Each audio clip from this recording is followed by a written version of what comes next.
Muy bien.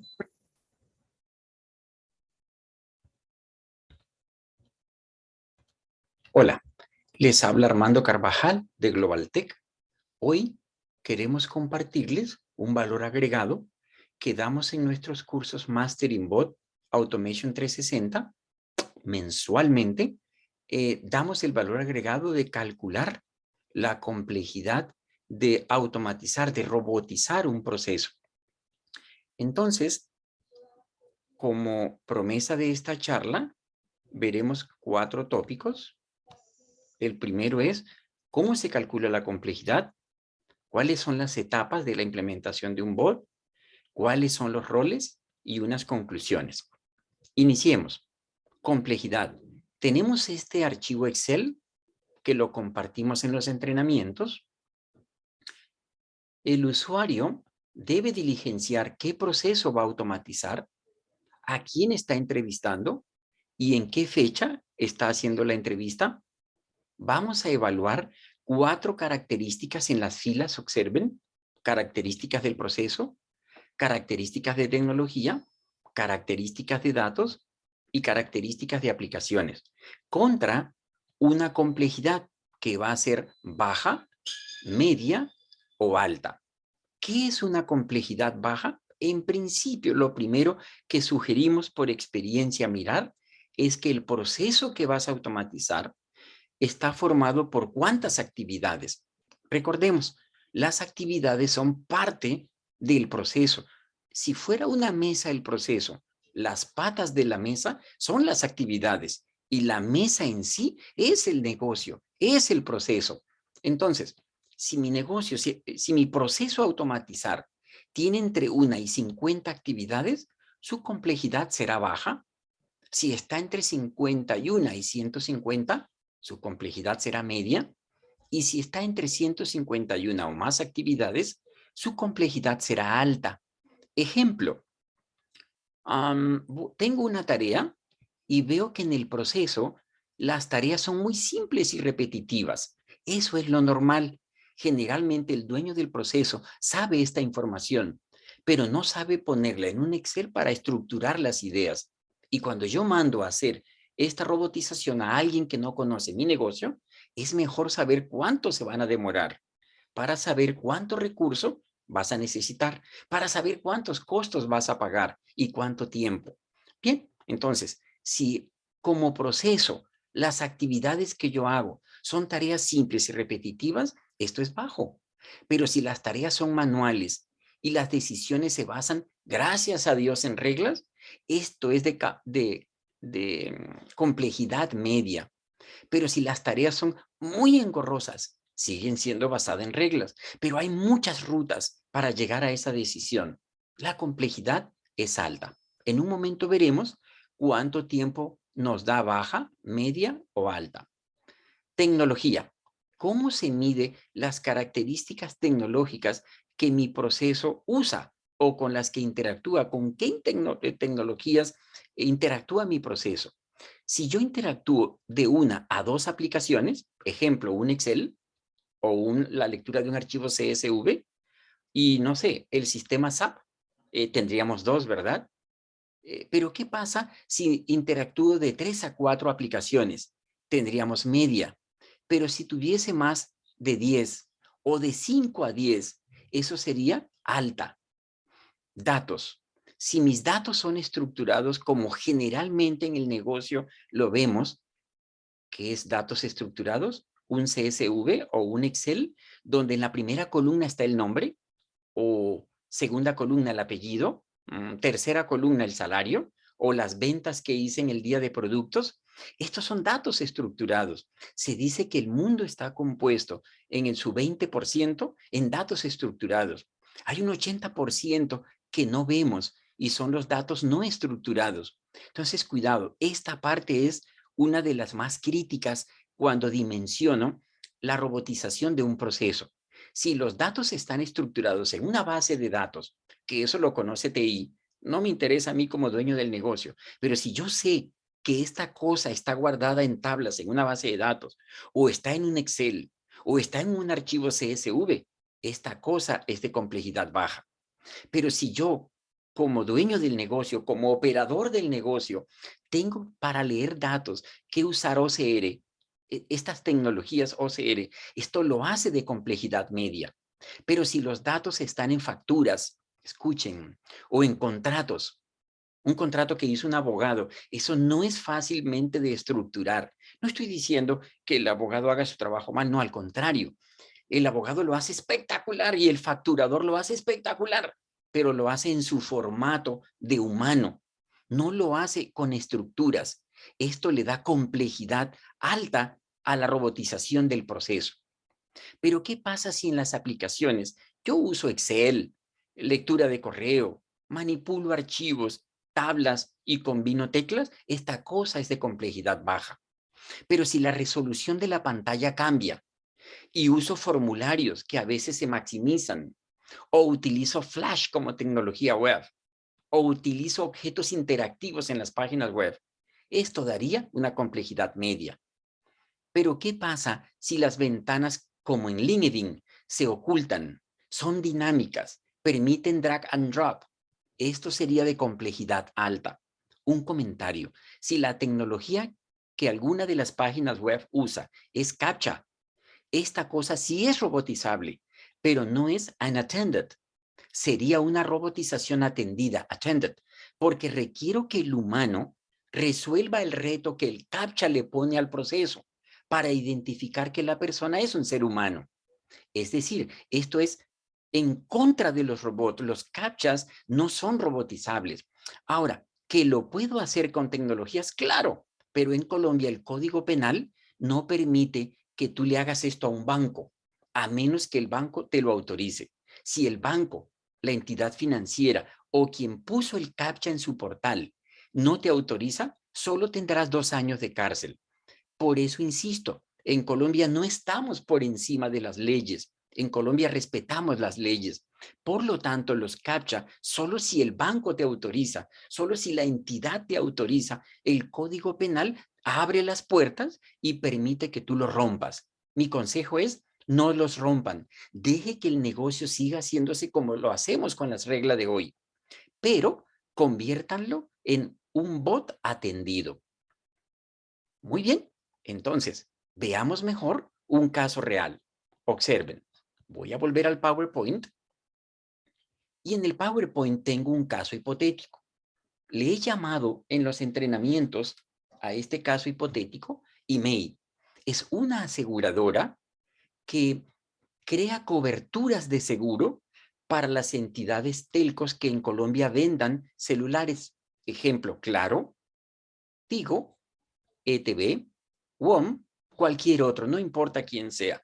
Estos telcos que venden móviles, cuando venden el móvil, por ley, deben confrontar que ese número email de 15 dígitos no sea robado. Es decir, que el medio, el dispositivo que están vendiendo de comunicaciones móviles no aparezca reportado en la base de datos positiva llamada Avantel o en la base de datos negativa llamada Email Colombia.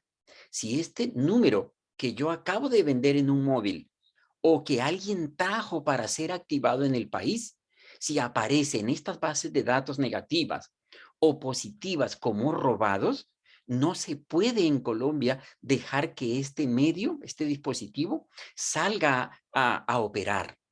Entonces, esta aseguradora tiene 16 humanos, observa FTE, Full Time Employee, para que trabajen de 8 a 5 en forma inhumana, leyendo estos CSV y como locos todo el día toman esos emails, van a estos portales y revisan si fueron robados o no.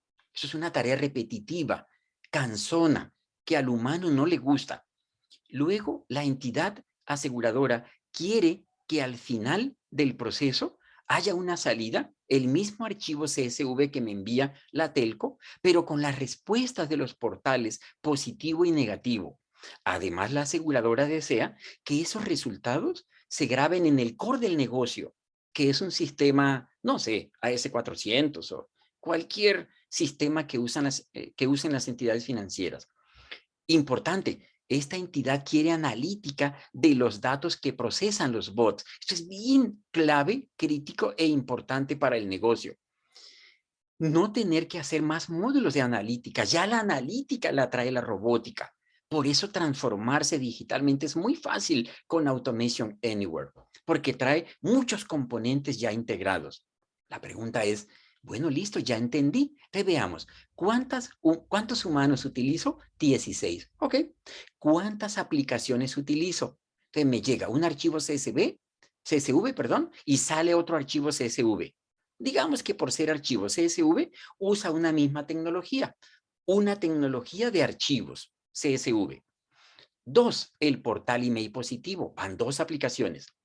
3, el portal email negativo, van 3 aplicaciones. El CSV, que los 2 archivos son uno solo, para esta problemática. 2, el portal positivo. 3, el negativo. Cuarto, ¿alguien ve una cuarta aplicación? Podría ser esto que dice acá, registrarlos en la aplicación del negocio y supongan que es una S400, solo por suponer un caso, más analítica. Entonces yo veo 4 aplicaciones, el core del negocio, los 2 portales y los 2 archivos CSV que son una sola tecnología. ¿Cómo se vería eso en la complejidad de nuestro archivo Excel? Se vería así. Proceso, email. Entrevistado, Juan Pérez. Fecha, la fecha del día. Voy y le pregunto a la persona, señor usuario, ese proceso email, ¿cuántas actividades cree usted que tiene? Obviamente tiene menos de 50 actividades. Va ganando baja. Aparentemente, este proceso es de baja complejidad, pero observen lo que ocurre. Señor humano, ¿las tareas que usted hace en ese proceso son simples?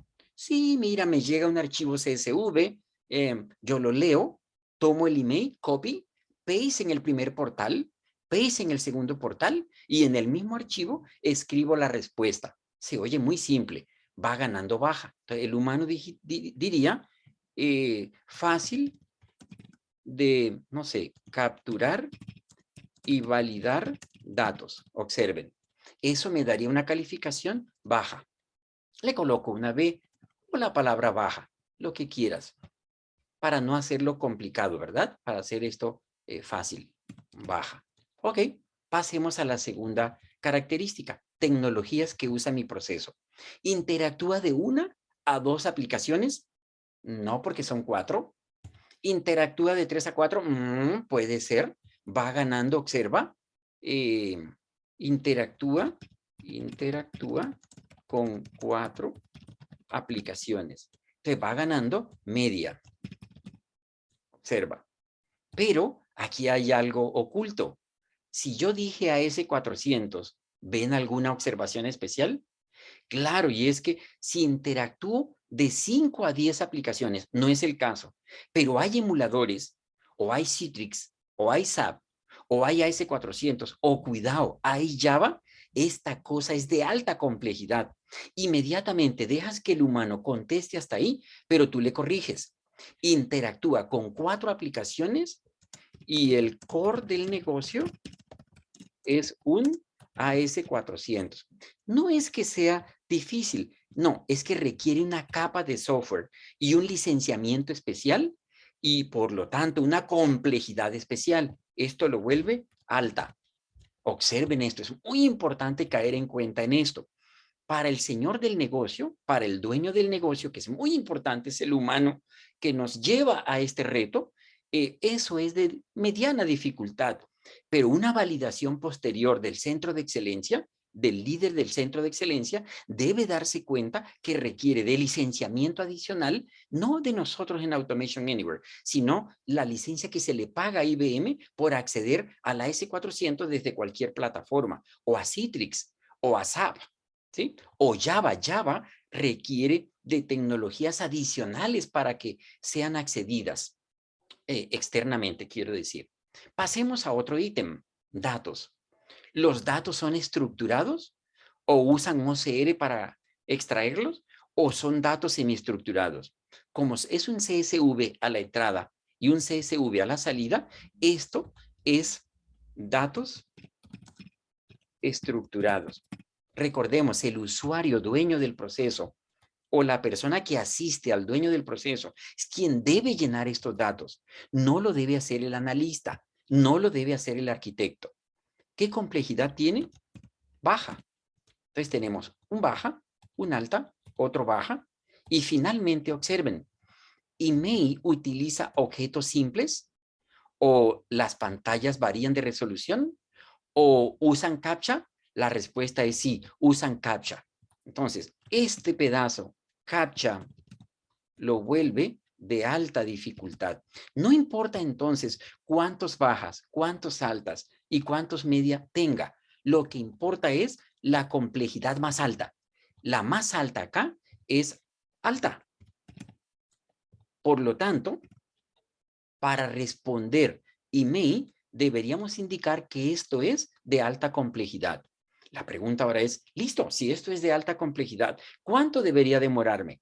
Recuerden, pudo haber sido de media. El dueño del negocio lo va a calcular de media, pero el COE, el Centro de Excelencia, se va a dar cuenta que hay tecnologías que requieren de capas y de accesos que lo debe permitir el externo. Una S400 debe permitir el acceso por cualquier aplicativo de RPA que quiera llegar allá. Y ese licenciamiento no te lo puedes ahorrar. Hay que pagárselo a IBM, no a nosotros en Automation Anywhere. Ok, entonces veamos finalmente dos cosas más. ¿Cuánto se demora alta? ¿Cuánto se demora media? ¿Y cuánto baja? Mírenlo acá en etapas. Humildemente, este autor cree que esto es desarrollo de software, pero yo no le llamo desarrollo de software. ¿Por qué? Porque no es un desarrollo de software de bajo nivel. Yo le llamo más implementación de bots, porque esto es de quinta generación. Esto no es tercera ni cuarta generación. En la quinta revolución industrial, RPA como Automation Anywhere utilizan tecnologías que ocultan el desarrollo al ser humano. El gerente, el tesorero, el contador, el arquitecto, no tienen por qué saber que esto por detrás usa Java para desarrollar. Yo como humano veo objetos drag and drop que pasan del aplicativo del usuario a RPA de Automation Anywhere. Entonces, por eso le llamo implementación y no desarrollo de software, aunque ya sabemos que por detrás estas herramientas de la quinta revolución industrial nos llevan a código por detrás, a código, no sé cómo llamarle, oculto, por decirlo así. Entonces, ¿cuáles son las etapas de implementación de un proyecto RPA? Son 4. La primera, hay que entender lo que el dueño del negocio quiere. ¿Qué quiere hacer? ¿Disminuir desperdicios? ¿Optimizar tiempos? ¿Mejorar los riesgos? No sé qué quiere el dueño del proceso, pero para eso debes escucharlo y debes documentar. Generalmente esto lo hace un tercero, alguien de TI es el que va y escucha o alguien del COE. Lo ideal es que sea el dueño del COE o un analista del COE o un arquitecto del COE, COE Centro de Excelencia, el que debe escuchar a este humano. Si yo escucho a ese humano, yo debo documentar mi Excel de complejidad, que ya se los enseñé. Enseguida el PDD, es decir, la documentación del proyecto. Y ahí coloco a nivel de mouse, escribo a nivel de mouse qué clics hace en las aplicaciones, cómo extrae los datos del Excel del email, cómo va la S400, dónde hace login, con qué usuario hace login, bla, bla, bla. Finalmente, el TDD. TDD es un documento técnico de diseño donde yo digo qué tecnologías voy a usar para entrar a la S400. O si es al SAP, en Automation Anywhere tenemos 4 tecnologías para poder penetrar allá. Y debo darme cuenta si hay licencia por parte de SAP para entrar a SAP. Y si no fuera SAP, sino Citrix, también en Automation ya tenemos el licenciamiento incluido y pago para entrar a Citrix. Pero ya le pagaste a Citrix por ese acceso que yo voy a hacer a través de los robots. Ese no es mi problema en Automation. Es tu problema de licenciamiento y debes tenerlo en cuenta porque en Colombia respetamos la licencia de derecho de autor. Bien, no sé si sea claro hasta aquí qué es el análisis de requerimientos. Es en palabras coloquiales, preparar los ambientes de desarrollo, preparar los ambientes de prueba y lo más importante, entender lo que el usuario de negocios quiere. 2, desarrollar el bot. 3, probar que el bot hace lo que el dueño del negocio quiere. 4, pasar a producción. Finalmente, para terminar, observen. ¿Cuánto me demoro en análisis? Ejemplo, en alta, un 63% desarrollando, un 19% analizando, un 9% probando. Esto no es papista, estos son números aproximados. Normalmente en GlobalTech, cuando implementamos bot, o si le quieren llamar desarrollar bot, nos demoramos estos tiempos. 4 semanas si el bot es de complejidad alta, 6 semanas si es media, 8 semanas si es alta. Y no construimos el bot hasta que no nos permitas entender, documentar con 3 documentos entregables. La hoja Excel de la complejidad, el PDD y el TDD. Si el usuario no me aprueba estos 3 documentos, no hacemos desarrollo. Debes demorarte menos en el desarrollo y más en el análisis. Es una experiencia cruel para algunos cuando no entendemos del negocio del otro. Ahora pregúntense, ¿qué pasaría si esto lo hiciera el dueño del negocio? ¿Qué pasaría si esto lo hiciera el tesorero para tesorería o el contador para contabilidad? O el de facturación, el dueño de facturación para su área. Los tiempos bajan, pero es extraño que en esta quinta revolución industrial encuentres usuarios sin temores. El temor a transformarnos no nos permite ser citizen developers. El futuro es de los citizen developers, es del contador de Bancolombia que ya no contabiliza transacciones, sino que parametriza en Bancolombia los procesos de robotización. ¡Wow! Eso se oye diferente. Finalmente, un último aporte. ¿Cuáles son los roles que debo tener en cuenta para crear un proyecto de transformación digital, específicamente de robotización? Debes tener un arquitecto de soluciones que pueda integrar este enjambre de cosas. No se gasta más de un 20% y puede estar en varios proyectos al tiempo. Un desarrollador, mi consejo, traten de dejar los desarrolladores para proyectos 100%. A pesar de que yo escribí 60%, esto quiere decir que un desarrollador no debería estar en más de 2 desarrollos al tiempo. Es una recomendación. Ojalá déjalos porque su forma de pensar es concentrados en un proyecto a la vez. Pero mi experiencia dice que ellos más de 2 proyectos al tiempo se pueden enloquecer si el desarrollador va a ser un externo o un tercero o un compañerito de TI o un compañerito del COE. Soporte no se va más del 5% y pueden atender hasta 10 proyectos al tiempo. Gerentes de proyectos, ojalá sean Scrum o PMPs. No se gastan más de un 15%, 10 a 15% por proyecto y hemos tenido hasta 10 proyectos simultáneamente. Muy bien, hasta aquí queríamos compartirles este valor agregado denominado cómo calcular la complejidad de robotizar un proceso. Muchas gracias.